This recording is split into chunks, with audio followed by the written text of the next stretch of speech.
pourquoi est-ce qu'on a fait cette requête en Conseil d'État. Donc nous en fait on s'est aperçu qu'il y avait une difficulté pour les manifestants qui se rendaient en manifestation puisqu'ils étaient inquiets d'avoir des amendes, voire pour certains il y en a eu qui se sont pris des amendes lorsqu'ils se rendaient à la manifestation.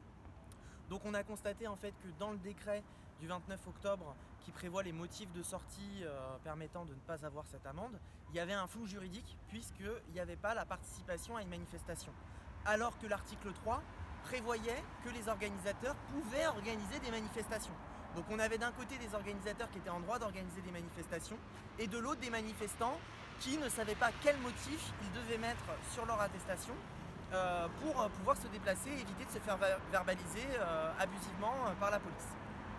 Donc nous on a déposé un référé liberté, donc c'est un référé d'extrême urgence.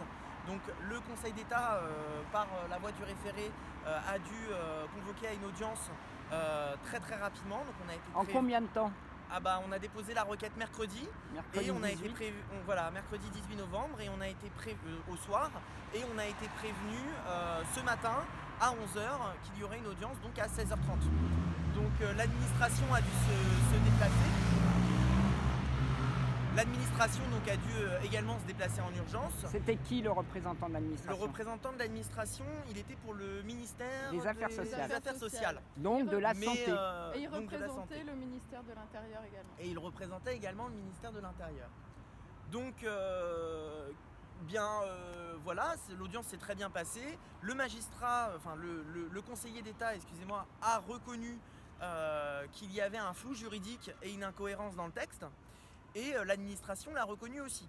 Donc l'administration nous a prétendu qu'elle avait pris une instruction et qu'elle avait communiqué sur le fait que c'était tout à fait possible de se déplacer en manifestation. Bon, au vu de l'urgence, elle n'a pas été en mesure de nous communiquer cette instruction avant l'audience. Donc le conseiller d'État lui a fait injonction de communiquer cette pièce avant 20h. Donc là, de toute évidence, voilà, nous l'objet de notre requête, c'était à titre principal de demander au président du Conseil d'État de modifier, de donner injonction au ministre de modifier son décret pour qu'il ajoute le motif de participation à une manifestation parmi les motifs de sortie ou, à défaut, qu'il nous précise quel motif il fallait écrire sur l'attestation et que du coup il nous rende une ordonnance qui nous permette d'avoir gravé dans le marbre que les manifestants ne risquaient pas d'amende en se rendant aux manifestations.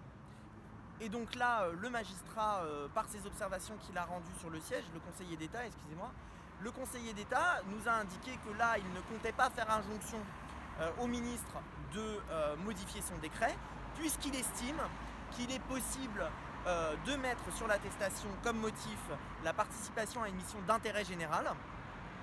Et donc du coup... À la demande de l'administration. À la demande de l'administration. Bon, il a reconnu que c'était un peu flou, c'était un peu tiré les coins sur les bords. Donc ça va être une décision de rejet, mais ça ne veut pas dire que nous avons perdu. Puisque nous, notre but en faisant cette action, c'était d'obtenir soit une position de l'administration, soit un positionnement donc, du Conseil d'État, qui est la juridiction suprême administrative en France, pour qu'elle nous explique et qu'elle nous marque noir sur blanc qu'il n'y avait pas d'interdiction de se rendre à des manifestations. Et ça, l'objectif, il est atteint, puisque d'après ce qu'a pu dire oralement le conseiller d'État, le président, il a reconnu qu'il allait prendre une décision qui allait nous détailler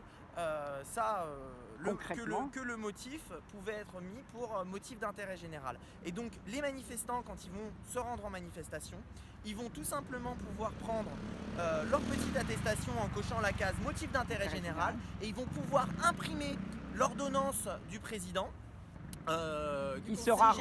du Conseil d'État qui sera rendu donc normalement demain matin, puisque les manifestations sont organisées samedi après-midi et dimanche après-midi. Samedi midi à midi. Samedi de midi à 17h et pour Force Jaune et pour l'Avenir pour tous.